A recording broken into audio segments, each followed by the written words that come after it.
Actually, there it is. Yay, we're live. Hi, guys. Welcome to our live stream party. Woo! I need like a... there it is. Yes, yay, I need... Oh, shoot.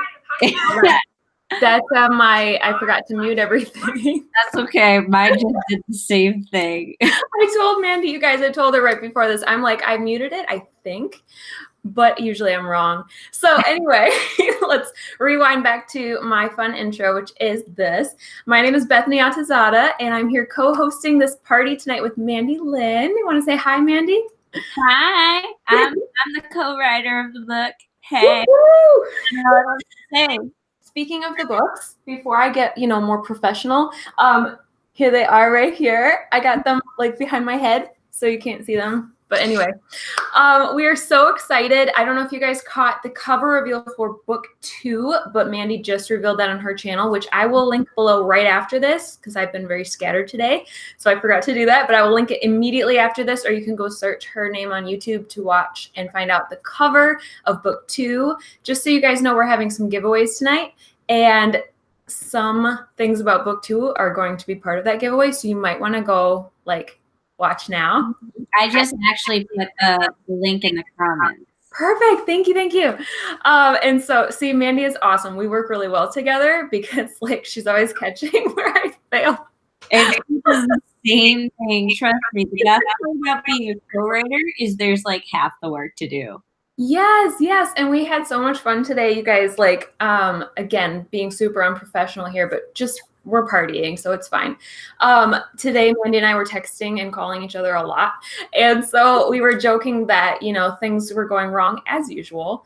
And we were actually having a good time with it because we weren't alone in the panic. So, yes. So we have questions and answering tonight. Q&A is the better term for it. And in between answering your questions, chatting about marketing, we're going to also give away a couple copies of How Your Book Sells Itself. Right there. So, yes, I should probably let Mandi actually introduce herself and her other books really quick. I know you've been on my channel before, Mandi, but just for kicks and giggles, if you want to introduce your other work as well. Okay. So besides the Marketing for Author series, I also have my debut novel, Essence, I Am Mercy, and She's Not Here. And then I do cover design and have this fun little thingy called AuthorTube Academy. I just like to be social and show up places. I don't know.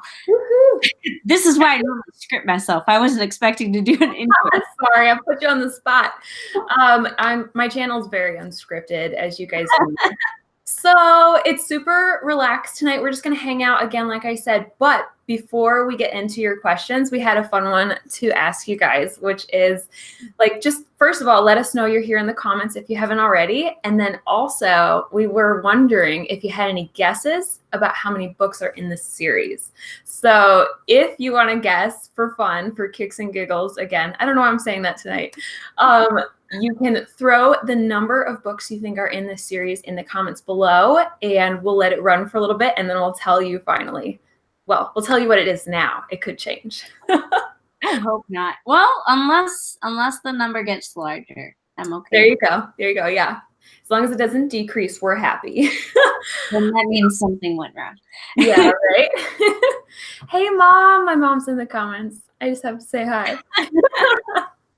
Honestly, although no, my mom probably won't show up. She normally shows up to mine, but that's because she just sees my name. But I'll tell her later. Okay, deal. Oh my gosh, I'm seeing some good guesses here. I'm gonna leave you guys hanging for a little bit longer just to see what else comes in before I tell you. We have a lowest guess of 4 so far, and a highest guess of 10, which is a lot. I don't know if I just hit it. 2, huh? It would be depressing if the answer was 2. Oh my gosh. It's guess what, guys? We're done. No, that's not true. That's it. Yep. Cutting you off from all the goodness of marketing. No, there's a lot to say about marketing. If that's another hint right there. Should we tell them? There's certain categories to marketing. Yes. I will let you tell them, Mandi. Do you want to tell them? Okay. Did I say who had the first right answer? Yes, do it. Do There's a lot of people who are right here, but it. with 6 is the Woo! answer. You're having 6 books, and we can't wait for all of them. I don't know how we'll get through it. We're going to have so much fun. I think from the feel of it, they might come out in pairs. I'm giving things away. We got a lot happening in life. Yeah. Yes. But oh my gosh, you guys, it's been so fun. Mandi and I are going to talk about how release days went maybe in a little bit, because it's fun to talk honestly about like things that do go wrong and how we get through it. And also we thought we could talk a little bit about co-writing if you want. Let us know in the comments what you're interested in. Start leaving your comments and your questions for us below. And should we dive in with the one from my lovely patron first? Yes, of course. Okay. So I have to pull it up because I wrote everything down, you guys. So Victoria Ellis over on my Patreon, she was curious. When Mandi and I talked about co-writing, she was saying that she also is co-writing with a friend. And so she's wondering how that works when it comes to the finances side, because she's saying that they're going to publish in October and they're not sure how to set it up for payment and all that fun stuff. So do you want to take a crack at this one, Mandi? Do you want me to reveal how we do it or how you would actually do it? Yeah, we should talk about both. You pick which one you want to mention, and I'll do the other. Since I did the research on the proper way, you can tell them on what we're actually doing? Yeah. Okay. All right, I'll do that. I'll start. So we were like, holy crap, there's a lot that goes into it, which Mandi will tell you. And we decided that we wanted to be a little bit lazy. And so we are doing the system. Oh man, I'm like wrecking it. My description. You want me to tell it? We should start with the actual way, because that's okay. All right. Maybe that would be more cool. So the actual way, if you are, it's hard to do self-publish because you're the one that has to do all the taxes yourself. Because it's like, well, one of you would get money, and then you have to like separate it. But okay, so here's how it works. It's very complicated. Normally, if you're traditionally published, your publisher handles all this. They write you the check of your half, whatever. It's way easier traditionally published. Self-publish, if you're handling everything yourself, you need to apply for, I think it's called like a partnership tax ID. So basically, you're kind of sort of starting like a business together, which essentially you are. But that way, you track all that. And honestly, like the more research we did, the more of a headache it is. And as someone who just filed their taxes this weekend, I am so glad we did not go with it. Oh my gosh, yeah. Oh, sorry. Yeah, to like make, I don't know, God knows, like we tried it so many different ways, like thinking like, would one of us like, it would be weird. It would have like part of it would have been like under the table and so we didn't do that. And instead, Bethany will tell you how we actually did it. See, I feel better that I was having trouble because it's complicated. So when we were like first discussing it was back when I was doing taxes. And so I was like, oh my gosh, I don't think I can handle adding any more confusion to taxes. Yes, there's a lot of reporting that goes into it. So we talked about like, what if we take turns, like kind of being the owner of it, and then the other person will add in comments in each chapter and their 2 cents and their, so they're still co-writing it, but it's like we take turns. So we're going back and forth. So this first book, and Mandi did this really well on the cover so that you can tell like who's the person who's like controlling it or whatever and putting it up on Amazon. Although we're still co-writing and co-doing so much together, but it's like who's going to be like the lead kind of. And so like in the chapters, in book 1, I write the chapters and then Mandi puts in italics is how we chose to do it so that you can tell who's speaking, which is really fun. And then in book 2, Mandi wrote all the chapters and I come in with the italics. And so we kind of just take turns and we're going back and forth. And so we really like how, like, you could tell who's speaking. And then it's my job to put book 1 up on KDP and figure out all that stuff. And then it's Mandi's job to put book 2 up on KDP. And we're going to go depending on the order. I guess it's not actually in order anymore, Mandi, but we'll figure that out another day.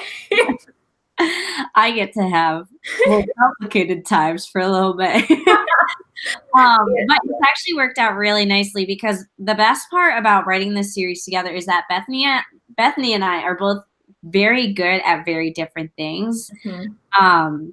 So you would think like, oh my God, who's going to fight over talking about this subject? It was more just like, okay, if you talk about this, then I'll talk about this. Yeah. Actually, like, once we outlined the series and we kind of figured out who wanted to talk about what, and then we found a natural order for things, and it actually worked out very nicely. And I think we both got to choose the book overall arching topic that we both would have wanted to talk about anyways. Yeah, I was expecting to be like, oh man, we both equally want to do this, but it was like, Mandi, I'm not excited about this topic. Do you want to do it? And she's like, I'm super excited about this topic. I'll do it. And then vice versa. So it's kind of crazy how that worked out. And yeah, especially since there were some topics that you're like really into. And I was just like, that's a really big topic. Go ahead. So funny. I feel the same way. That's so ironic. And then same thing goes for how we handled the like cover and formatting. I am oddly enough like a formatting nerd. And I could do that all day. It feels very like my OCD heart is very happy to put everything in its correct place. And then Mandi is super talented with the covers, which I have no clue. Oh my God. I hate I can do it. I just hate it. I also don't like the way the both of us do formatting is very different. Like the way you work in your documents, because there were some points where I'm like, what do I do? Send it to Bethany. I don't want to mess up. Yes. So far. Yes. And same thing for the cover today. You guys, let's just go into the honest talk now, as if we haven't already. Today was hilarious because the cover and the formatting both got little notes from KDP that they needed tiny tweaks, which is normal, by the way. We thought, though, foolishly, we thought that when we did the proof stuff that KDP would catch errors then. They didn't. So just so you know, we actually released a little bit early. So we had a little bit of extra time to kind of play with things. And Mandi can tell you, when we saw the errors, we're like, why didn't they catch this sooner? So KDP, I'm going to let you guys know, their cover templates are terrible. Because they say this is the line you can go to. That's not the line. It's farther in, and it's terrible. And I just basically had to make up my own template and kind of figure out where the line was. And now we're good. Yes. It was a super fun experience. And then, what else was it? Just in case you guys are curious, the interior was catching up on a page numbering issue, which I finally figured out was because I hadn't updated the table of contents. Who knew? And little things like that. And then I think, so I don't know if you guys do this, but when I save drafts of my book, I'll save it as, 1 point the title, 2 point the title. And as I go along and I'm editing, I keep resaving it so that I kind of know where I am in the process. And if I need to go back to a previous draft because I missed something and that kind of stuff. So we started out yesterday with a 4-ish. I think it was at 4 or 5 or something like that. And then today I was up at 15 for how many times I had to redo something. Really tiny details. And that's why the paperback isn't available yet. Yes, exactly. So the paperback, what I did is yesterday, Mandi and I were like, hey, we're experimenting. So what if I release it early, and then I can tell my patrons who have read the ARC that it's ready to review, and they can get in their reviews early so that on release day it already has reviews, which, by the way, it does. Thank you guys. And so, because reviews are so helpful, like you guys don't even know how much it helps an author to have a review. If you have favorite authors, go review their books, please, because they'll appreciate it. But then that's when we figured out the paperback issue. So if we hadn't released early on Monday at noon, I think it was, right? Something like that. Yeah. If we hadn't done that, we'd be finding out about the paperback like tomorrow that it doesn't work. Can we talk about the issue with we're going a little off topic from the Q&A, but this is important because this is what you learn. Yeah. Can I tell them about the pre-order issue? Yes, let's talk about that. Yeah. So this is the one that's really bothering me. And maybe it's the one that, because it's the one that's on my plate, because book 2 is my book, but it's just frustrating all around. Yeah. So obviously we're experimenting. So we didn't do a pre-order on book 1. We are doing a pre-order on book 2. That pre-order was supposed to start today. During the cover reveal, I was like, and you can pre-order it. And then awkwardly, I'm now like, no, you can't. Because I went to have it approved for pre-order last night to make sure everything went through, and it didn't. Instead, I got an email saying that I used like too many keywords. And so I went into Kindle and changed the keywords and sent it for approval again. And then they sent back the same exact email. I was like, Yeah. So you had to call, right? You had to call and talk to them? I called Kindle and I talked to someone very quickly, and he was like, okay, I'm going to send you to a senior blah, blah, blah. We have senior issues, like senior level. Whenever I call Kindle, they always forward me to someone higher up who actually knows what they're doing, because apparently that's the type of issues I have. Well, at least you're not making minor mistakes, you know? No, it's usually a glitch in the system is what I'm finding out. Weird. So unfortunately, it's not a glitch in the system. But I got to the second guy, and I explained the whole situation. I was like, here's this, here's that. And then he basically told me that the subtitle for the book, which is, I'll admit, long, because we wanted to throw keywords in there and, really tell what the book is about. And he said that may be the issue, but he was also like, it could be the keywords. He's like, your keywords are book promotion, content marketing, and like book marketing. He's like, those are all over the place. I'm like, sir, that's the thing that you would search to find this book. So he's like, oh.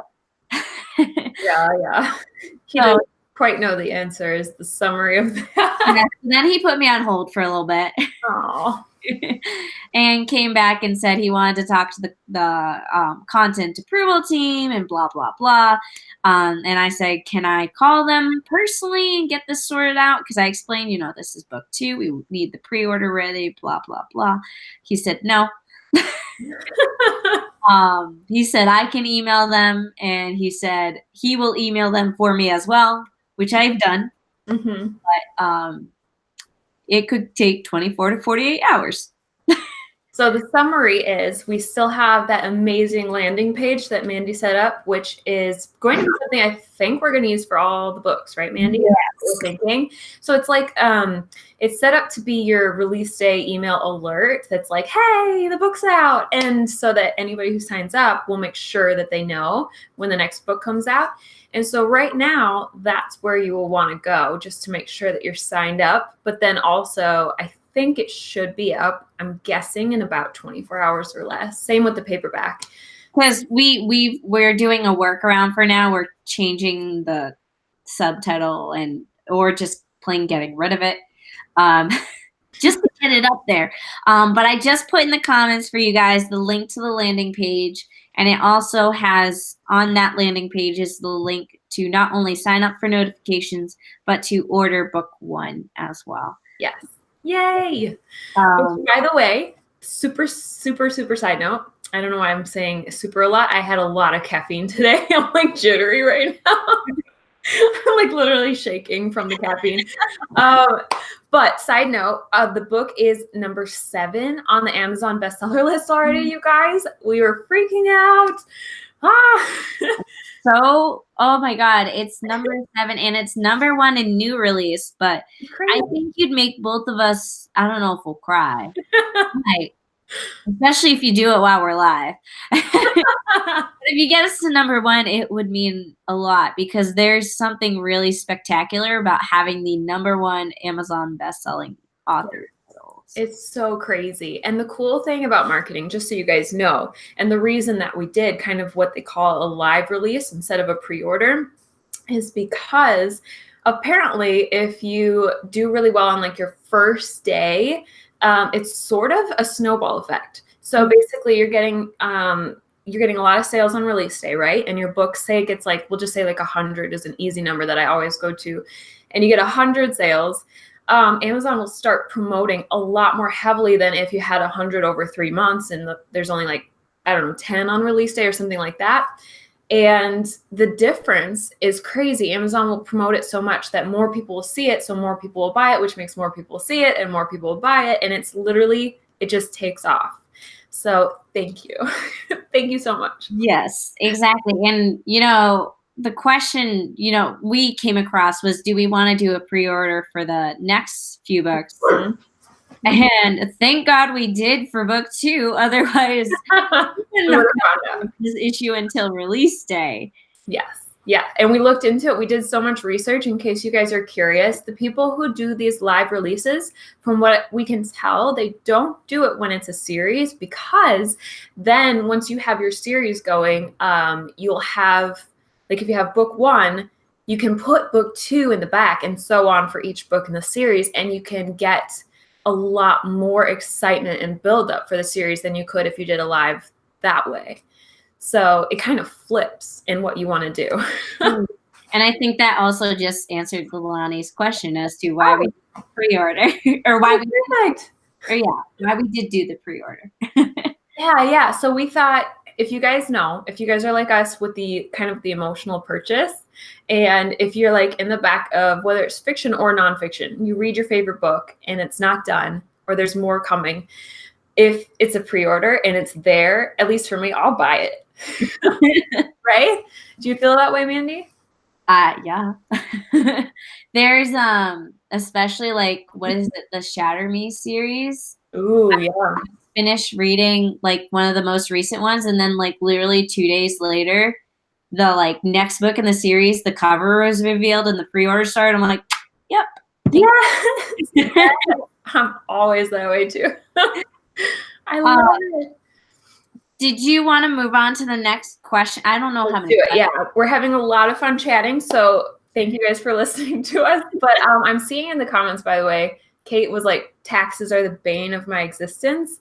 Imagine adding a partnership to it. That's exactly how we felt. Yeah. I spent all weekend doing my taxes. I spent a whole day just finding all the papers, and then the next day actually filing everything. Sounds about right. Yeah, I also didn't print my receipts like I was supposed to, so I had to go back. That's awesome. Oh my gosh, yes. I sometimes put it off for like, I try to do quarterly taxes every 3 months. Oh, that's a good idea. I'm thinking to just do every month now. Every month? Yeah, because then at the end of the month, you only have to go, okay, what did I buy this month? And it's fresh. That's not a couple things and you're done. I'll be doing that from now on with Ingram, because Ingram is so terrible with giving reports on how many books you sold. Yeah. Oh, yeah. Definitely. I wish you guys could see. In fact, I'm just going to turn you because we have some cuteness going on right there. Crazy dog lady. Okay. Moving on to the next question. It took a long time to answer one question. I know, right? So then Lilani said about the pre-order, so we kind of answered that. And then the next question is, what would you say is the best way to use social media to market a book? Which, by the way, is a topic in an upcoming book. It is. You want to take a crack at this one? So, okay. So talking, I'm very curious because I feel like we'll have very different answers. Yeah. What makes the series so interesting? So the first thing you need to do is ask yourself, what's the genre of the book, and where are those readers present on social media? Mm-hmm. Because, like, for example, my newest book is a psychological thriller, which is a very different genre than my previous, which was young adult fantasy. So my readers aren't really on Twitter, but they are on Instagram, but they're in a different pocket of Instagram than what I'm used to. So you kind of have to find where your readers are and figure out what demographic they're a part of. So, like, adults will be on Facebook, whereas the younger generations will be on Instagram and Twitter. Yep. Amen to that. And then also, sorry about my co-host right here. Also, I would say the best thing that I say all the time that people, it's like, should be obvious, but it's not to us, is that social media is supposed to be social. So it's about relationships and about engagement. And the more that you develop relationships, honestly, the better your marketing is going to be, because in this day and age, people could buy from anybody, right? They could buy from, like, there's a billion different products out there. Yes. There's so much out there. And so the reason that people will buy from you is because they know you, and they like, so get to know people is kind of my point, is like, you have to form relationships on social media. I just think of like the door-to-door salesman with the knives or whatever. And there's like so many different, knives out there, or like books out there, that it's like, why do people buy from you? What sets you apart is if they have a relationship with you. So that's my top advice. This is actually, so book 2 isn't specifically about social media. It's more just about content marketing as a whole. But that's a lot of what content marketing is that you want to establish that relationship, you want to establish that trust, and create what I call a super fan. Yeah, I like that. You should describe the super fan really quick, because I love how you say it. Super fan is almost, so like, I like to explain it by kind of working backwards, where when you publish a book, your friends and family buy the book because they want to support you, and they talk about the book to their friends because they want to support you. Essentially, you want to create a similar relationship with your fans on social media and make them a super fan. So they aren't to the same extent of being a family member that will brag about you, but they feel like they have a connection with you, and they feel like they've established this relationship with you where they want to share about your book and promote your book and buy your book and different things like that. So essentially, if you create a super fan, they do the marketing for you. Yes, I love that. And then that actually leads really well into a question I got from Instagram, because I have a few from Instagram that I want to make sure we get to. And Anna Lower Books, she was curious about very much similar to this question, but specifically for introverts. So she's saying, like, she's an inspiring author wanting to start working on marketing for, social media and website, but wants some advice for people who are introverts. Like, how can you market your book before it's out, specifically as an introvert? Are you an introvert, Mandi? I don't know. Like, I feel like there's so many different ways you could do it. Like, I guess it depends on, are you an introvert in that you don't like people knowing that you write a book, like in your personal life? Or are you an introvert in the terms that you just don't feel very open about sharing your writing journey? Because if you don't feel open about sharing your writing journey, you're going to have a hard time. But if you just don't like people in your personal life not knowing about it, then just make a pen name, come up with like an avatar. Like, you wouldn't be the first person that would do it. I've come across like Instagram profiles where the person's photo is like a drawing. Yeah. And they could look nothing like that, but you wouldn't know. It helps to have a face to your brand. It does. Yeah. But it's not necessary if you aren't comfortable with that. Yeah. And I wasn't even thinking of introvert in the sense of like, like not sharing personal stuff. That's a really good point. I was thinking like, I think Anna and I had chatted about how she's like, not AuthorTube, not something where you have to be on camera and like super present and, like, and I was joking, like, not joking, I was totally serious when I said this. I'm like, Anna, I am a high introvert, like massively high introvert. I'm a hermit who stays home, 6 days out of the week. And so I totally get it. I do. It's really going to be like a mixture of finding things that are in your comfort zone, because there's stuff out there. Social media like Twitter and Instagram, you don't have to be super, super extroverted to post. But then it's also going to be the other half of it is that you do need to push yourself outside of your comfort zone, because even like in traditional publishing, they would tell you, you know, you have to go out and do book signings. You have to go out and talk to people and like push your book, market your book, whatever you want to say. You have to, I think, correct me if I'm wrong, Mandi, but I've got a feeling every author has that learning curve of talking about their book. Oh, yeah. Where it's like, it doesn't come naturally to anybody. Even if you're an extrovert, I'm guessing it feels a little awkward. Yeah. Bit, you know, that's I've learned there are two types of newbie authors. And I learned this from going to a lot of local writing events. Yeah. Met a lot of different people. And there's two basic types. There's type 1 who is super shy and afraid to even admit they have a book, even when they're holding it in their hand. And then there's type 2 who just blab on it like that. That sounds weird, but they just talk about their book, and it makes you not even want to read it, because all of a sudden they've just given you the whole plot of the book. Yeah. So you got to find like a healthy middle, and you also just want to be like helpful in the community. And it's also like, I feel like once you find your spot in the community, you won't feel like an introvert to that spot anymore. You'll find your comfort spot, and it's not going to feel comfortable at first. You're going to feel awkward, and you're going to be awkward, but you'll get there.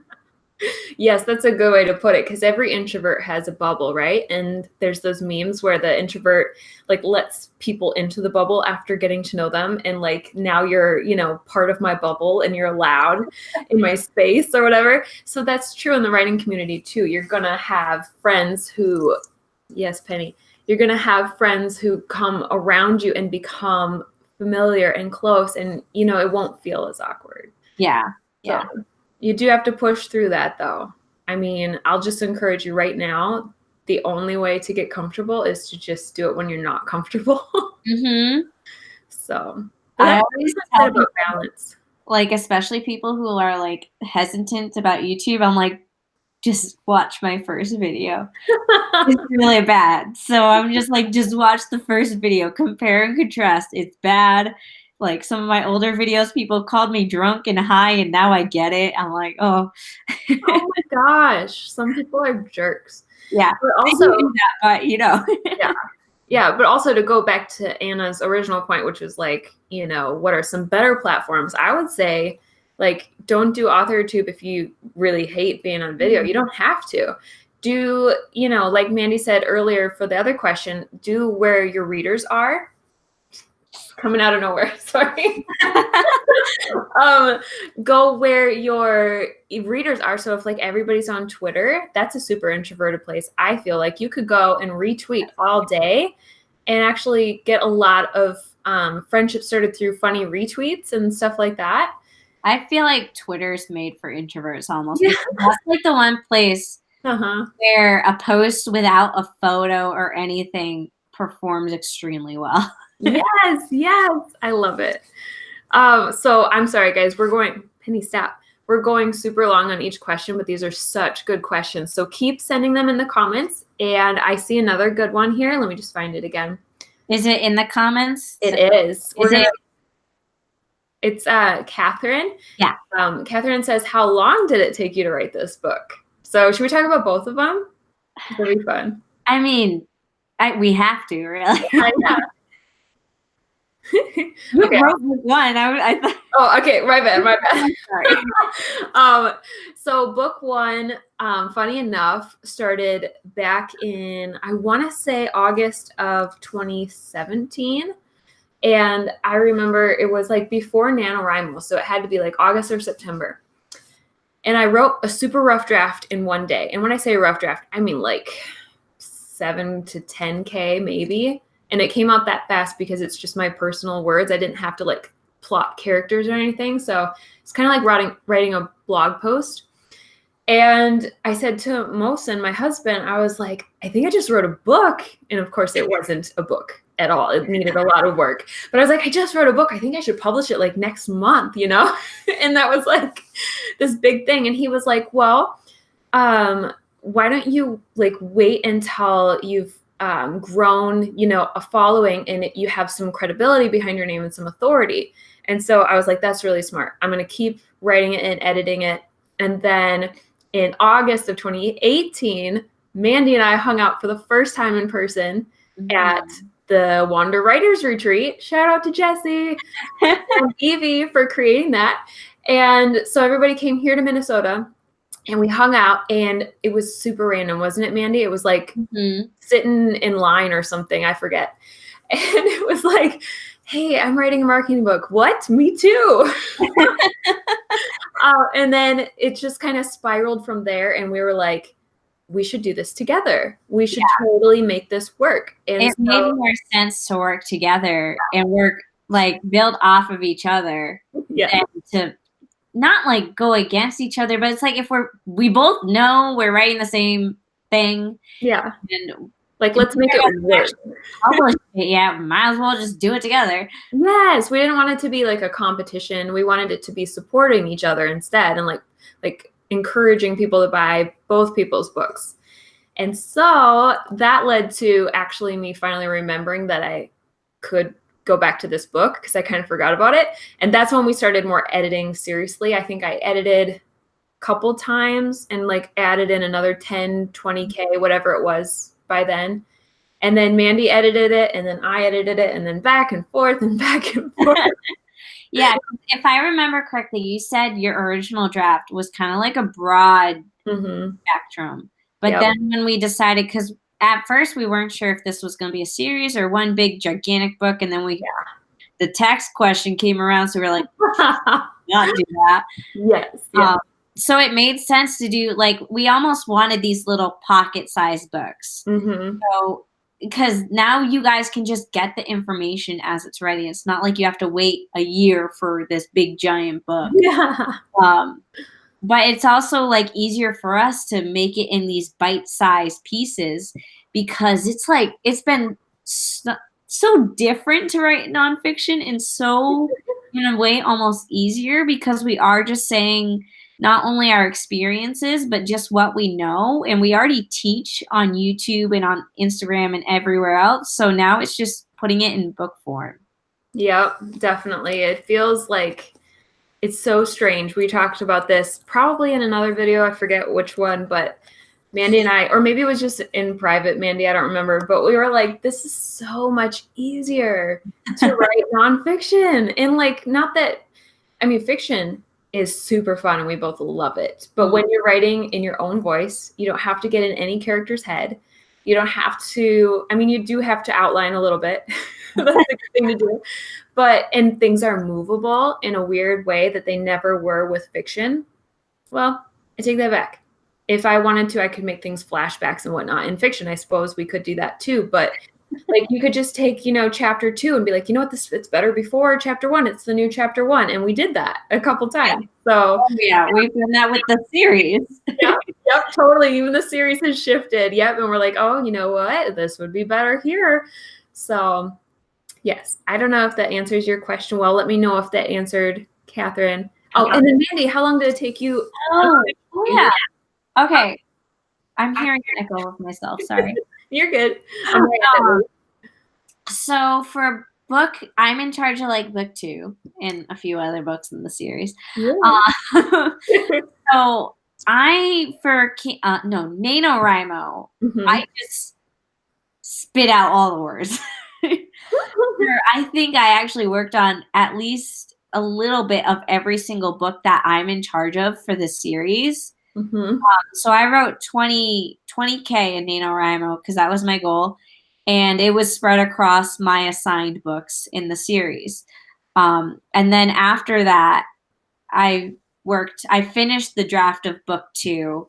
And I don't know, it maybe took like a week or 2. Okay. It didn't take very long. Like I love how easy it is. Deadlines don't seem as looming. It's like, okay, cool. I have to get like Yeah. next book done by the end of the month, and you're like, oh, okay, I can do that in a day. Yeah. It does. It feels like you really have to obviously work hard at it, but you could almost write a first draft in a day. Almost. I would say like very rough. If you really wanted to do it, Mm-hmm. you could do it. Yeah. Like, we definitely always edit the whole, like when we go through for edits, Mm-hmm. I've always done it in a day. Not even. Like, it'll take me a few hours maybe. I don't know. It depends on what stage of editing it is. True. Yeah, because if it's like, okay, I'm deeply rewriting things, that takes a little longer. But then when it's like proofreading, for instance, man, that was a lot easier. Oh my God, I loved proofreading. I'm like, oh, this is great. I don't need to set aside a week for this. Oh my gosh, yes. I think I still, because I'm super, super attention detail oriented, it still took me 3 days. I was very, very, very careful. I think each page I read it like 3 times because I'm like, I don't want any errors in here. And I did catch some. So just so you guys know, if you're like, oh, at first drafts, it should be amazing. No, that's never the case. I've never met an author who has a perfect first draft. I almost like the weirdest part about the co-writing thing is just sending you the like really unpolished versions. Yeah. It's like when I edited book 2, I was like, oh my God, this is terrible. No. I mean, the cool thing is like, I don't know how you felt editing mine because I can't speak to that, but I happen to kind of like editing. Oddly enough, I thought I would hate it back when I first was like looking at Patreon to start offering that, which I do over there, by the way. And side note, because like I don't want to sound like a know-it-all and I've only done it once. I know I've been editing for a while, but that's also what I went to school for. And then I kind of fell away from it because I was like, I'm more of an encouraging person. I don't know if I want to be really, like, I'll feel mean if I have to be nitpicky, but editors don't have to be mean, first of all. And then second of all, it's really fun for me to find details that are very easy to fix, like typos, or what if we rephrase this? Like, again, OCD heart right here. I love that stuff. And I'm the opposite because I'm just notorious for my typos. I'm so bad. They just go right over my head. You've probably seen them in my social media posts. My mom texts me to let me know they're there. That's funny. Oh, I like your mom. Because I put like a post that 2019 was like a great reading year, and I put 2029. And oh my gosh, you got to fix this. And I was just like, I'm living in the future. I think I saw that and I just giggled. It's not like, I mean, we know what you meant. Yeah, everyone got it. Yes, 2029 is probably gonna rock too. I hope so. My mom was like, do I have grandkids? I'm like, I don't know yet. That is so good. Oh my gosh. Yeah, so I don't even know if we fully answered you guys' question. I can't remember what the answer was. I forget how long did it take to write? Yeah, and you are really fast, and it's been getting faster. The answer's fast, especially with all the screw ups especially with the publishing process. We know what not to do next time. Oh yeah, definitely. And every single book release is different, you guys. If anybody's out there who's released 1 or more and you're like, I have it down, things change. And I'm definitely going to say it's way more fun as a co-author because I think if this was me today, like alone, I would have had a few meltdowns. Aww. Just because, well, not only because like I work. So like half the time I was like, but it's just so overwhelming when you're the only person who can go ahead and fix things. Bethany and I, we can tag team. So it's like, can you fix this and I'll fix that and different things like that. It's way easier. And you can joke around with 2 people who get it. Like if I talk to Phil, he can only get it so much. Yes, yeah, I totally get that. Oh my gosh. And I think also it helps that we, how do I say this? Like, you just don't feel like you're doing it alone. Because sometimes on release day, you do feel like it's all on your shoulders, like Mandi's saying. Yeah. And then Yeah, it just stresses you out more than it should. So just so you guys know, like, even if you're not co-writing and you've got a release coming up, you're not alone if things go wrong. I promise you, you're not the only one that it's happened to. I promise you. I think between Mandi and I and our other books and other people we know, I've seen like 100 problems, different problems. I don't know. I might be exaggerating, but it's just amazing how much can go wrong. And I forgot to say this, but like Mandi and I have only been publishing on CreateSpace before. So, you know, now we're on KDP because it's the new, like they merged, if you guys didn't know that. And so now this new print on demand company has new issues. So we thought we were old hat and we're like, we'll be fine. We've got this. And then, Oh. yeah. So anyway, I hope that answers your question. We'll keep going now. I'm going to go back and forth between comment questions and phone questions, so keep them coming, and we'll try to be a little faster. Is that one there? I think, Brittany, you're quoting a question. Oh, okay. It's from Books with Alyssa. Okay. How did you go about making sure it's content that you haven't already shared on social media? How do you make sure, like, you mean like in the book? Is that kind of what you're saying? I assume like when you're marketing on, like marketing your book or just talking on social media in general.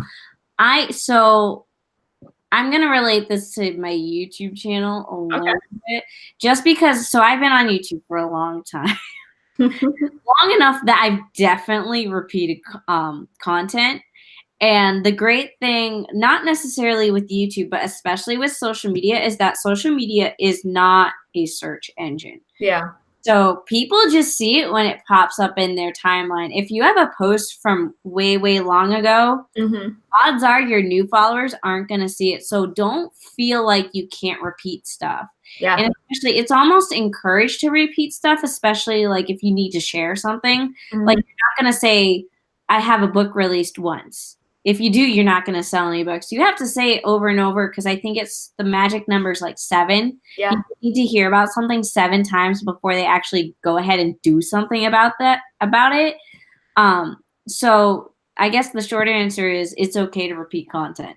Yes. Yeah. In fact, not just okay, but like please do. Like, they call it, shoot, there's a word for it when it's not regurgitate, because that's gross.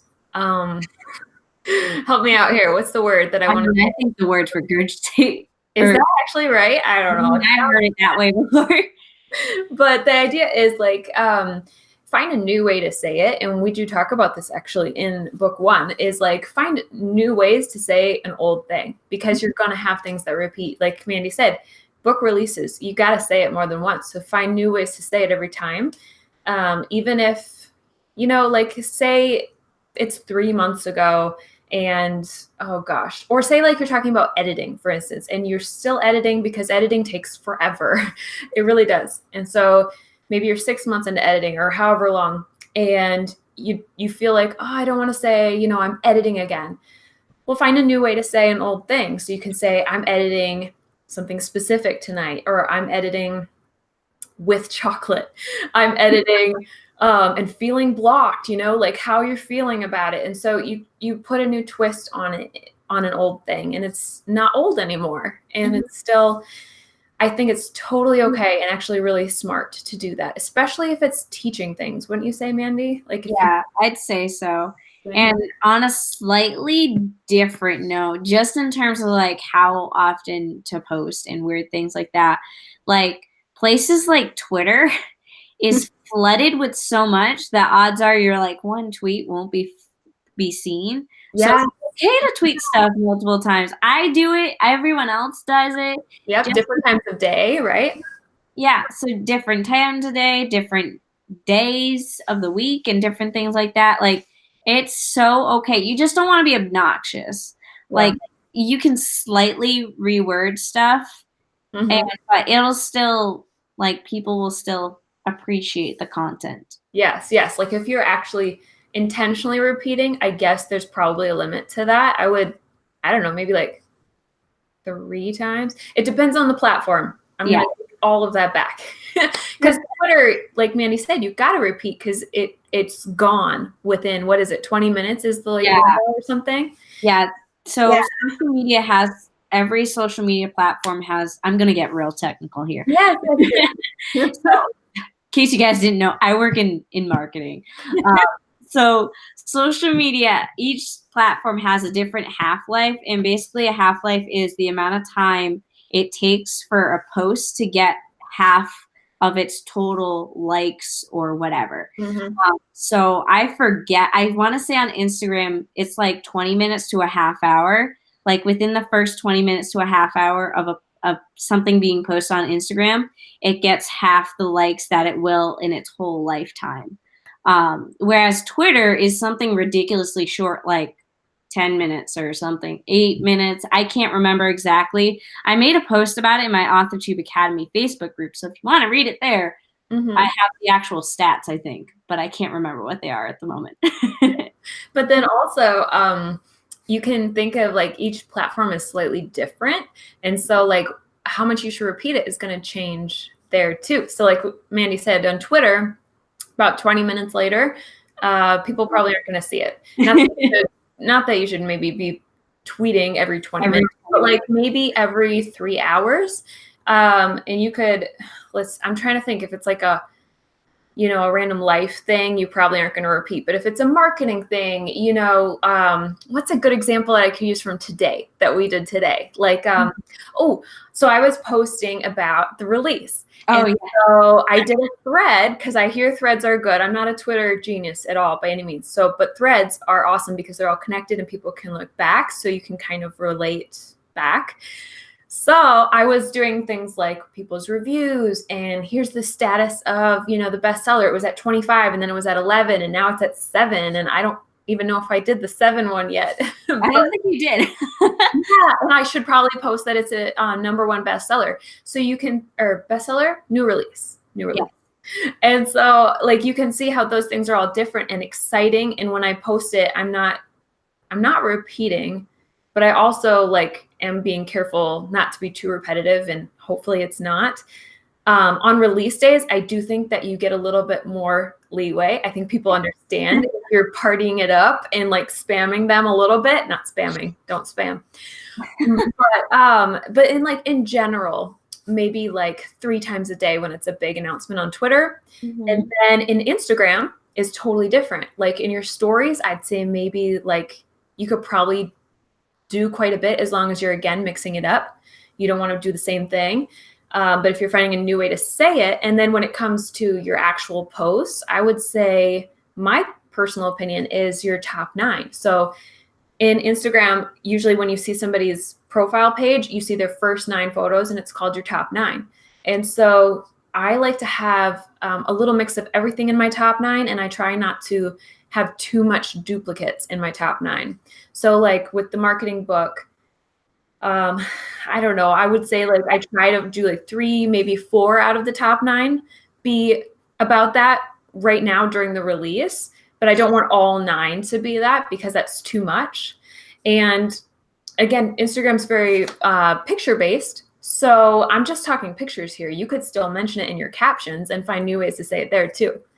And then YouTube is very different. YouTube is a search engine. So once things go up there, I don't know if you would want to repeat more than like once a year. Like maybe people do things like I've seen my updated outlining strategy and things like that, which is really cool. I've seen people repurpose other content too. I don't know if you've done any repurposed content, Mandi, where you kind of like put a twist on it and it's like, let's add more to this subject. So I've done about maybe 3 or 4 different book trailer videos. Yeah. That's because every single one is actually very different because there's so many different ways you can do a book trailer. Yep. And same with like cover design, because I've years ago designed the covers myself. So that was like a very DIY, this is how you do it yourself cover. Then I worked with a professional. I did a, kind of a video on that. And now I design them myself. And so now I did a video on that, and they're all just very different. So you can do these similar topics and repeat them. But as long as you're doing a fresh twist and you're not making the same exact video covering the same exact topic, you're fine. Yeah, I think that says it really well. Just put a fresh spin on it and keep doing it. We encourage you to do that. And so before we keep going, I forgot all about the giveaways. Should we do the first giveaway? I know, right? I like have it written down. Yes, I knew we might do them really fast because, we've been here for a while. I thank you guys for being here and hanging out, by the way. We appreciate you. So who's ready for a giveaway? Give me a woohoo in the comments or something. Make sure they're paying attention. Yes. And maybe, we'll go a little faster and get these all out towards the end. But the first question, we're going to do this as whoever answers first and gets it right, gets a free ebook of how your book sells itself. And to win it, you will just need to, I'll write down your handle on YouTube, and then you'll want to email me at bethanyatazadeh@yahoo.com, which I'll put below as well after this. So the first question, drum roll, is who knows what book 2 is about? Da, da, da. And we actually, I think we're pretty good, and we didn't even really mention it. I think I mentioned something about it quickly, but I wasn't specific. It's behind my head, but you can see it. Still. Timmy's got the almost exact title. Almost. Yes. Oh, Timmy got it. How to grow your author platform. Yay. Okay, Timmy, you win. We will talk after. Email me or message me on Twitter because we're buddies over there. And so many other people had it as well. And you guys, everyone's paying attention. I love it. Yes. Yay. Should I do another one? Because there's another one about book 2. Go for it. Should we give away another book? In case you move your head. Oh, shoot. Okay. Yes, before I move my head, I'm going to sit really still. Here's the second question to win an ebook as blah, blah, again. What is the main color for book 2? Holding still. You could give it a guess, or you could have an educated guess where you actually know the answer and you watch the cover reveal video. Yes. You could go scope it out if you were to zoom through. Oh my gosh, we already have answers. Oh, okay. Yes. And they're all, book Jacqueline's first, right? What? Does Jacqueline look like she's first on yours too? Yes. Okay, good. Jacqueline, you won. Woo! And I'll show you guys now. It's that one. Right there. Blue. You are all right. It is blue. And if you guessed purple, which I saw one at least, there's the purple one right there. That's book 1. But we were doing kind of a trick question. We were talking book 2. So definitely go watch the cover reveal after this if you haven't already. So blah, blah, blah. Where'd you go? Jacqueline, definitely email me and let me know so that I don't forget to send you an ebook. I'm going to save the last question for last. I don't know if that made sense. Naturally. And go to a couple of the Instagram questions. And if you guys have any more questions for us in this live stream, put them in the comments now so we get to them before we end. Okay, Mandi, I have 6. Do you think we can do that if we go a little faster? We're going to have to go fast. I have 2. Okay, deal. We'll go really fast. These are going to be more summary answers. Okay? Rapid fire. What? Rapid fire question. Rapid fire, yes. Okay, first one is from M. Maestro Petro, and she says she wants to know how to reach more audience members effectively. Oh, you can start. Oh, shoot. I was going to say how to reach people more effectively. Okay, I have an answer. I would say it comes down to engagement. So at least on Instagram, probably other platforms, if you have a relationship with people and you're having constant interaction with them, the algorithm tends to favor you and it will show more of your stuff because you know that there's that dang algorithm out there that hides your stuff. And I don't know about Twitter, not sure how that works exactly, but Instagram and Facebook and maybe YouTube, not sure.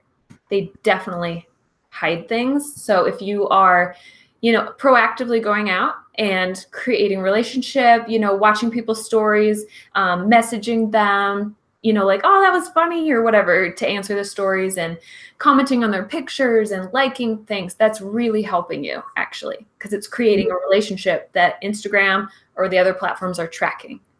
Yeah. So you have to think, I mean, obviously engagement that's basically the essence of everything.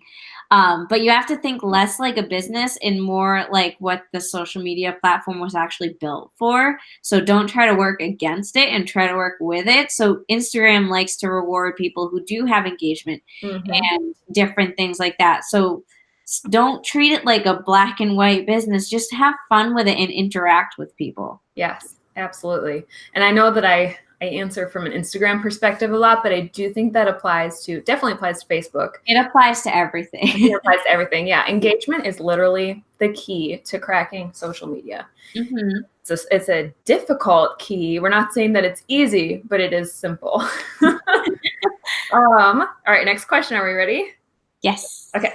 Kylie Keeling says, what's the most effective way to grow an AuthorTube channel? Mandi, want to take that one?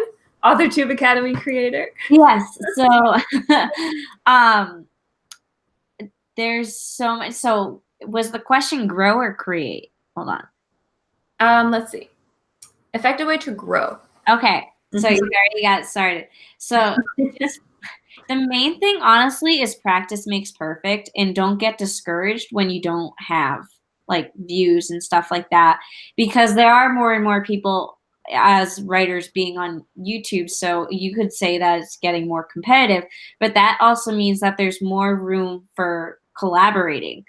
So you can work with other people and do collab videos. Once you get the hang of it, I do want to stress that, because some people kind of want to jump into that right away. They want their channel to grow right away, but there is a learning curve, and you need to experiment on like how you are on camera, how you want to present yourself, because you're probably going to be awkward on camera at first. And just answer people's questions, be helpful, be friendly, share your experience as a writer and different things like that.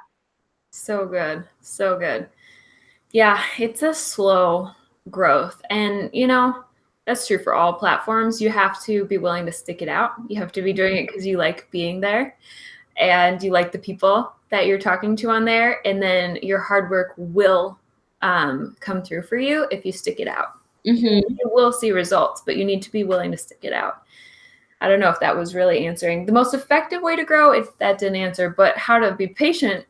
Well, I think the tricky part is there's no, like, I can tell you everything about SEO and different things like that, but sometimes even then it's just not enough. And you really just have to stick with it, especially when it comes to YouTube, because if you're working with the SEO side of YouTube and optimizing for search and different things like that, it doesn't pick up like that. It takes a long time. Like, I had a video that I optimized, and it, like, the first week it maybe got like a few hundred views, which honestly, like, it was kind of discouraging because I know what I'm capable of, if that sounds but then I checked on it a year later and it had thousands of views, and I had no clue that it had done that. Cool. And I'm like, oh my God, I did that. Yes. Oh, and you know what? That's going to be my number one advice. Thank you for feeding me an answer. And actually I've said this before, but I completely forget to say it, is that choose what's searchable. Like, people who, if you really want to grow, like Kylie is saying, she really wants to grow. I have to say, tags aren't usually the best way to grow. Things that, like, nobody's searching it, even though it's really fun to do. And I've done a bunch of tags because they're so fun. But I actually try to not do that many, sadly, because there's no real growth typically, depending on what the tag is. And so the most effective way to grow, then, to come back to the question, is to choose things that people are really searching for, and really nail that and pick that topic. Yeah. So just ask yourself, like, what are things that, when I first started, what are things that I had questions about? And then find the answer through your experiences and share that answer with others. Yes, definitely. And I see in the comments, Sarah had a question on keywords for like KDP, which do we want to go there? I mean, I don't know if that could be like a whole video, you guys. Yeah. We could go there briefly. After what happened today, I have an unhealthy relationship with keywords and KDP. Yes. Keywords, guys. Okay. The summary, like the short answer is, what would you type in the search box? That's what keywords are for. So I always use the Corgi book as an example, and wherever it is right there. And I think I wrote this in book 1, actually. Mm-hmm. So I'm giving away a little bit of secrets here. In book 1, I was joking that the confident corgi, like the keyword needs to be like corgi or dog or something to that effect. If I put a keyword of cat, it is not getting the right attention. You know, all the cat people eyes are getting on it, and they don't want that. That's not what they're there for. So your keywords should be reaching the people that are your target audience, and the people, like Mandi did great keywords for the books. Like, what are they typing in? Like, that's what you want it to be. Because if they're typing it in, your book is, you know, one of the first things that's going to pop up on the page. Mm-hmm. And if you have a hard time figuring out keywords for your own book, I would suggest looking at similar. Because honestly, it's hard to figure out stuff for your own book because you're too ingrained in it. So find a comp title and think to yourself, what would I search if I wanted to find this book on Amazon? I love that. Yes. And then also just know that you can also use categories as keywords. So on KDP, you get 2 categories. So for example, with this nonfiction book, we put it into authorship and publishing. But you can use other categories, like there's the category of marketing, toss that in the keywords, and then your book has potential to show up in another category as well. So, side note. I actually think we did a good job answering that. I do too. I'm proud of us. Okay, we're going to keep pushing right through. So Lyrical Poetic asked about taxes for authors and how to go about handling it as a business. And now we did talk a lot about this. So we could like one sentence answer like taxes as a whole. Yeah. My answer would be, we have a CPA.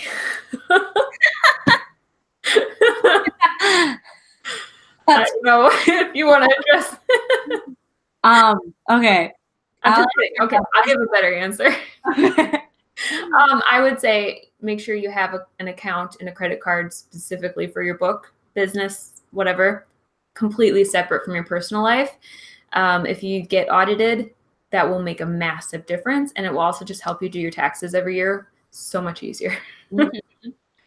My answer, I don't have a CPA. We have my dad do my taxes. Yay, taxes. And I'm surprised that I didn't get audited. Oh, no. Because I did it. This was my first year with an LLC. I did things the way you aren't supposed to. Print all your receipts and track everything on a monthly basis. Don't wait till the end of the year to figure it out. Don't do what I did, because then you'll spend a whole weekend doing taxes. Yes. Track everything. Like everything you buy, keep a receipt, keep track. Everything you get, all the money you make, keep track. Just like literally, you need to know every single number. Like, honestly, never delete an email if you print it out, you can delete it. I don't. I keep a little folder. Yeah. Okay, folder. Do what I do. But yeah, just print don't even be like, I'll just print that later. Like the instant you see it, just print it and just have a spot to put it. That's what I have to say. I do that now. Yeah. I love it. Okay, all right. I'm sorry, guys. We are we just love all these subjects. So I'm having trouble with short answers. I keep going. But author Lyra Barnes says, when writing book 1, do you need to know everything that'll happen in book 2, 3, blah, blah, blah? I think she's talking more fiction, but I think it does apply to nonfiction too. I've never written a fiction series. I've written companions, so I can kind of answer, but not. True. You could. I mean, I really think it's opinion based, though, don't you think? I think I'd say so. It also depends on how plotter versus pantser. Yeah, if you're having like a Harry Potter moment where you do like a big huh, then probably you're gonna know the whole series. But if you're going with it, Yeah. I mean, let's just put it this way. I didn't for those books. I just winged it, wung it, whatever. And I regretted it. I was confused. I was like, I don't know where this series is going and anyway, long story short, I am tracking out and planning out my whole series now, and it's still changing over time, but my main goal is just to not publish till I know the whole series, at least the first draft. So yeah. it's all opinion based, but that's like, I think what you're doing, I think actually a lot of self-published authors do that. Really? In the like 20 bucks to 50K. I feel like a lot of them do that. I don't know. I think so too. Yeah, just because they fast release and stuff like that. Yeah. So I would say, like, my word of advice as someone who's never written a series, I would at least try to outline the whole series before you start writing anything, because I feel like things could change so much. So I Am Mercy and She's Not Here. Essence and I Am Mercy are companion novels, meaning only one character is similar, but they're both different. Same world, different set of characters. Yes. Okay. I kind of sort of wish I knew I Am Mercy was gonna be a novel. Like, I just wrote Essence to write Essence, and then I took a side character from Essence and gave her her whole own story. And when I wrote I Am Mercy, I had to really make sure that everything matched with what I said in Essence in terms of what that character's backstory was. Yep. And it was actually super frustrating because I wanted to change parts of it, but I had already stated it in Essence. So I could go back. Yep. Totally relate. And my best advice would be, for me, I am now doing a story Bible, which I have a video on, so we won't go into it here, but keeping track somewhere. Oh my God. Yeah. Okay, we have 2 more in mine and 2 more in yours, and I see at least 1, maybe 2 more in the comments. So you ready for this? This next one is pretty fast, I think. Okay. So Keelan Rivers says, what days of the week, if any, are better to publish on? Ooh, that's a good one. Yeah, I know, right? It's very good. Very smart question. I'll let you start, and we'll see if we line up. I mean, can I just answer? Yeah. Tuesday. Yeah. Yeah. I mean, like, if you want to, I've seen Alessandra Torre promotes Fridays. I don't know, but in the traditional publishing world, Tuesdays is the big thing. I think she promotes doing like a Thursday or Friday because there's less competition with the traditional publishing, but there's not that much competition. I think we're fine. The only thing is, don't do a weekend and don't do a holiday. I've done weekends. Yeah, it seems like an awesome idea because you'll have time and you can be off work and all this stuff, but other people have time to do other things. Yes, people are out shopping and hanging out with friends and they're just not online, and so it always kind of gets you when you do promotions. Like, I've done other promotions, not book releases, but any promotion on the weekend is like, oops, that was a flop for me. Yep. Okay, that was easy. Last question on my phone, and then we can go to yours in the comments again, is marketing and / publishing don'ts. Things that you've learned that just don't work from Book Love and Author. So anything that sticks out to you that you're like, that was awful. Why did I do that? Oh, I feel like there's so many things, but I'm trying to think of like what the worst moment was. Yeah. I feel like paying for things is usually okay. Yeah. Let me be careful how I say that, because paying for some things is super important, like cover design and editors. Oh my gosh, yes. But miscellaneous crap, I usually regret. Regret. Oh yes. Oh yeah. Can I just go on with that answer? Honestly, I spent way too much money publishing She's Not Here because it was such a different genre. I knew I needed to put extra grease into to get it to But if you do invest in like advertising with either like a blog, a newsletter, um, anything like that, do your research on them, because I kid you not, I actually just got an email from a blog that I had advertised in their newsletter, and like I sent them the artwork for it, and they didn't even like give me, like, they used it. They didn't tell me when they used it or anything. I didn't notice any upkeep in clicks. And now I have to pay this bill like months later. I'm like, this is Oh, depressing. no. I know for a fact it did almost nothing. So just because someone has a large email list, know that doesn't make it a good email list, I guess I should say. Yeah.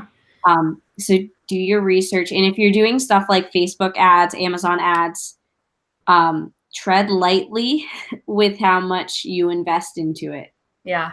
Because if it doesn't work, you need to be able to tweak things, and Yeah. So summary of that, I think we both agree, be careful about paying for things. Because the writer brain, the creative brain is like, ooh, this is a great idea. I mean, I am in.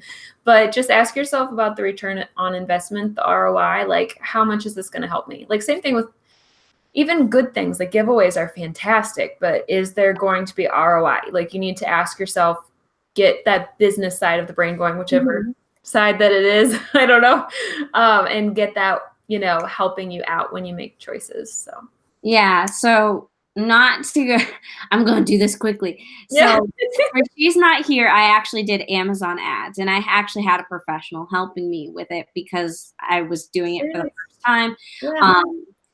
So good news, the ad got a lot of clicks. Bad news, the market is so competitive that you have to bid a lot to get your book clicked. And as someone who sells their book for $3.99, I ended up losing money because I have to invest more than $3.99 for it to equal like one purchase. Gotcha. Yeah. Know how competitive the market is and stuff like that. Okay. Yeah, that makes sense. I experimented with Amazon ads. And the cool thing about that is you don't pay unless they click. So if I did it poorly and nobody clicked, then I didn't pay anything. And for a while it was going really well, but I was like, I don't know. It doesn't seem that great to me, but I do think it's worthwhile around release time. I think that's valid. Yeah. But then after a while, I agree with you. It's like, is this really, is it really giving me my money's worth? So, and then this question was super easy to answer in the comments, audiobook. And I'm assuming you mean for this series. And so, no, we don't have an audiobook. I don't know if that will ever happen. It'd be really cool. I have not entered the audiobook land yet. And that's a learning curve. So. Yeah, it's more difficult for authors because there's a few different ways you can go about it in terms of payment. Yeah. Either way, you have to have an audience that's really invested in it for it to be worth it. Yeah. And I personally don't feel like I have an audience that's thoroughly invested in it. I feel like people still getting into audiobooks. Yeah. It's not popular enough to want to invest that money to make another format of the same book that people can get on their Kindle. Right. Like I would love that. I would absolutely love it. But you guys, it would mean either a lot of equipment purchase and a lot of hours poured into it that we could be writing other books, or hiring somebody for thousands of dollars. So yeah, like Mandi said, it's got to be really, really desired. Yeah. And I don't think we've had that yet, but you never know. You never know. Was that the last question? Yeah, let's do one of yours before I go to the comments. I promise you guys we'll scope through the comments at the end and make sure. This one's actually really easy. Can you start marketing while you're writing your first draft? Yes. It's never too early to start marketing. This is never too better, actually. Right, it's way better. Yeah, ideally you want an audience before the book comes out. Amen to that. Like, you know that marketing is just being excited about your book, and you can do that all the time. And marketing doesn't mean you need to have something to sell. You could sell yourself, not I'm gonna stop No, that. no, that's no. You're funny. I know what you're saying. Yes, you can sell your brand and grow your author accounts while you're Yeah. writing. That's a good question. And you had another one, right? What? Yeah, I have one more. Do you have any tips about book trailers, when to release them, what to include, etc.? We do. We have videos. We do have videos, actually. I'm getting a little sassy now. Yes, Mandi has what, 4 you said, and I have 1. I have a few different ways to do it, whether it be filming your own, using stock footage, using like more picture style, which is more of what you tend to do, right? Definitely. Yeah. I use a lot of the cover and maybe a couple others. Yeah, yeah. Bethany made one at what, 3 a.m. for this book? Yeah, I did. I was supposed to be editing that Thursday's video, and I was like, I don't want to. I'm going to do something else. So I guess my answer is there's a lot to talk about. So my answer would be actually to just go ahead and watch our videos, because it's, I don't know. Just think of it as a movie trailer. That's all. Yeah, absolutely. Use your cover, use your blurbs, use your release date. Blurbs, just the one blurb. There's only one. Yeah, and it'll be amazing, and just have fun with it. Okay, I know I saw a couple more in the comments here. Anna was saying, would you use free short stories as a good way to start growing an audience? But then I noticed later on, Anna was saying that they're not easy for you. So I don't know how you feel about this, Mandi, but I feel like, I mean, yeah, it's a great way to start an audience if you want to do that. But if you hate it, don't do it. Like, passion shows through. Don't do any, like, don't force anything. It is a great way to get people on like your email list or whatever. Like Vivian Reese did a novella as a free, I think as a free download. Yeah, it's free. Yeah, I think so. So, and it has, not only is it a novella, but it's a novella to her actual novel. So if people read the novella and they like it, then people are going to want to read the novel. But on the other hand, if you don't have a book published, you could just say, hey, if you sign up for my email list, you get a free novella or a short story or etc. Yeah, that's a good way to put it. And like, you just have to, like, don't pour hours and hours and hours into something you absolutely hate. But if you mean it's not easy for you, like writing just comes hard, that's normal. But like, you don't enjoy it, I wouldn't recommend it at all. Like, for absolutely anything. Like, if you hate Instagram, do Twitter instead, you know, or like doing YouTube videos, don't do it, you know? Right, exactly. Like, I don't enjoy writing short stories. I hate it too. I've never enjoyed it because any story that I feel dedicated enough to write, I want to flesh it out. Yeah. I have a lot of short stories I've written. Are they good? No, because they're usually just like quick brain dumps. They're like 3 pages. Like, I actually really enjoy flash fiction, and I actually have a flash fiction that's traditionally published in like anthology. That's the word. Yeah. Cool. But that's about my extent. I totally understand. It's like, I don't know. I think we said it really well, that if you don't like it, don't do it. Okay, Sarah was saying, I think you mean taxes, Sarah, where you said even tracking the dues you pay to write at a Starbucks. I don't think those are actually allowed to be written off. I know that our CPA will let my husband write off some lunches for work meetings, but not all. I don't even bother trying. I don't think, I mean, that just is like inviting an audit in my book. And because as much as it would be fun to write off food and drink, I think you're only, back from when I worked at a company where I did do a lot of this stuff, you're only supposed to be able to write off food and drink if you're with somebody. So you usually can't do it anyway, unless you want to count like your invisible friends. That's like, I'm just kidding. Oh my gosh. I am getting snarky right now. Well, I just think, like, you have, as an author, you tend to have so many other things that you need to write off. Yeah. That the $5 you spend at Starbucks is going to seem like pennies. Yeah. The things you can write off are like your cover design and your editor for sure. Any marketing. What else could be written off? Subscriptions, like your website. Yeah. Oh yeah, definitely. Printing the book for proof copies. Yep. Office supplies technically can count. But if you have anything else on the receipt, you would have to like, highlight the thing that you're actually counting and then write so it's clear that you're not counting the whole bill. It's complicated. If you have a home office, sometimes you can write that off, like square footage wise. Yes. Yeah, you can. Yeah. Sometimes, not always. Yeah, you can't have like a bed in the room or anything like that. Then it doesn't count. Yeah, it's complicated. But if you ever are in doubt, don't. Yeah, I always play it safe because it's not fun to get that letter. It's a letter, right? I don't know. I've never been audited. I don't plan to be audited. I don't want to. Yeah. It's a lot more common to get audited so we're talking about having it as a business, right? We're talking business taxes because your personal taxes, you can do a whole different way. But business taxes, usually you get a little more grace your first and second year, but if you're still screwing up your third year, that's when they're going to come after you. It's kind of what I've heard. And that's why you want the business bank account. So if they do audit you, you just show up back. Yeah.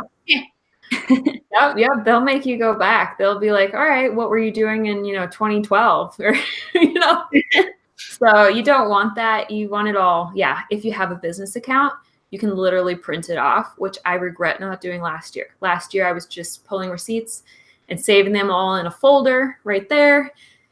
Oh, that was a pain. That's what I do right now because I haven't gotten to that step yet. Yeah, I will. And Sarah says, when you say, man, I'm so on the hole, every author is in the beginning because your book doesn't make money if it's not published yet. So where there's, the income isn't coming in right away, but you're putting so much out. So don't feel bad. Yeah. You do have to kind of start with a personal fund. And honestly, like, I think it was actually Jesse or I don't know, a friend said, like, they don't publish to like make money. They do it so they make enough to publish the next book. Yep. And sometimes that's the case, and sometimes you get lucky and you get way more than that. Yeah. But it's not like you don't want to be in the red, right? Yeah, I did an author speaking engagement once, and it was to a group of kids, and the mom came up to me later and was like, how much did you spend or she didn't ask specifically numbers because, it's kind of rude to ask specific numbers. Yeah. But she did say, like, how much do you make or did you make back what you spent? And I always say, honestly, in the first year, probably not. Like it with the amount I spend on like professional, all that jazz, it can take a while sometimes to get that money back, especially if you're just starting off. Yep, definitely. And that's okay. Like, don't feel bad. Keep your business brain turned on, make smart decisions, but don't feel bad if it takes a little while. Yeah, there's a balance for sure because you just can't. You can't be making money off a product that doesn't exist yet. You could look into other revenue, like Patreon, which Mandi and I are both on, by the way. If you're curious, go check out Patreon. It's really cool because you can support your favorite authors. Yeah. And I do think it's going to be growing. I do think it's going to become a big thing. It's actually already growing. I'm seeing more and more authors join it. Certain people that I can't mention yet because they're not live yet, but I have like 3 friends who are my patrons who are going to start a Patreon. So I'll be shouting them out when they start. But yeah, there's so many other things you can do. You could start, our friend Bethany has started a website business. Mandi has a cover design business. I on Patreon do editing services. A lot of authors do editing services. Only do that if you're really capable though. You definitely, want to be selling something appropriate that you're really good at. But yeah, look at what you're capable of doing and what you can offer and see if there's something that, even if it's totally separate, like if it's dog walking and you love dog walking or whatever, Yes, side hustles. Brittany is the one who encouraged me to actually start my Patreon way back when we were like talking side hustles, and I was like, what can I offer? And so, yeah, side hustles can definitely fund your book, baby. And speaking of Patreon, I'm going to do a shameless plug. Do it. On my Patreon right now, you any patron gets an advanced reader copy of book 2. And this actually goes for both of us. Yay. Not for book 2, but whoever is like in charge of that book, their patrons get that book as an arc. So Bethany's patrons got book 1 as an arc. My patrons will get book 2, and so on. Yeah, so you can support your favorite authors, aka us, for $1, like $1. And then you get to read an awesome book earlier than everybody else and review it if you want. So yeah. Oh man, we're gonna kick this person out. So there we go. Thank you guys so much for hanging out. We went an hour and a half literally right now, which was so much fun. I hope you guys enjoyed this video. Is there anything else that we wanted to add, Mandi, before I sign off? I don't think so. I think that was it. Yay! Thank you guys so much for watching and hanging out with us. And be sure to sign up to our page thing. To our page thing? Yeah. Oh, shoot. Page. Yes. Brittany reminded us we have one more book to give away. Oh my gosh. Thank you, Brittany. Oh my gosh. Okay. Okay, so don't leave yet. Please don't go. Maybe they already did. More chances for those of you who are still here to win. The last question to win an ebook, whoever answers this first, I have to make sure I don't repeat the other 2 questions. Okay. Who do we have as our reviewer blurber person on the back of book 1? Who is on the back of book 1? I mean, besides us. Okay, the person's in the chat, so yeah, that person kind of giving it away. Oh, my chat just caught up a bunch and a ton of new comments came in. Yay! Thank you guys. Let's see. Oh, mine are stopped again, Mandi. If you have any. Oh, E. Huey is Yay! the winner. E. Huey, you won, and you get an ebook of how your book sells itself. Just email me at bethanyatazadeh@yahoo.com. Yahoo. Yahoo.com. Sending you to the wrong place. Coming you to the World Wide Web. You know, it's not a fake email. I'm just kidding. But yes, email me, and then I'm writing down in after this, I'll watch and write down everybody's handle and make sure that I get you a free ebook. And then, oh my gosh, I'm seeing so many comments come in all of a sudden. Oh yeah. Jesse, you can answer. Yeah. I love it. So you guys, I think we've answered everything. I'm just scrolling quick to make sure. And I'm adding in links. Yay, thank you. I think that's everything. We just really appreciate you guys. I kind of want to go check where the book is at and see if it do it. Absolutely do it. Before we sign off. Okay, it's at number 7 still, which is good. It didn't go down. That is it. I'm actually, because I'm like, at this point, it's going to go up or down. What's it I know, right? It's like, let's keep going up, please. I think it updates every hour, right? I don't know. Good question. I think so. That sounds right to me. So we'll keep checking. We'll keep you guys posted about that and the paperback. But yes, it should be available very soon, and the pre-order for book 2. Yeah. Oh, man. We're marketing a lot tonight, but you're seeing how we market. So it's an educational experience. Sometimes it feels like your brain's going to explode, and that's okay. That's usually good. Yes, especially on release day. It gets crazy. Oh my God. I actually, at one point, I'm like, my head hurts. I know. I was literally, so I was sitting texting, you know how your arms are in like the 90-degree angle and you're like sitting like this all day? I was like, my arm's going numb. We were like, oh my God, there were so many times we've called today because I don't think we've ever been on the phone more than once before. One day. Let me call you again. What is happening here? Oh, I see people. I love how people are tuning in. We're almost done. Hey, Natalia. Oh, no. Hi, Natalia. And I saw Vivian, too. Hi, Vivian. Congratulations. Your little one's so cute. Yes, yes. Yeah, so I hope you guys will catch the replay. If you're just coming in now, sorry. We were rambling for a long time, but I hope that you enjoyed it. And yeah, we'll talk to you soon. Bye, guys. Bye.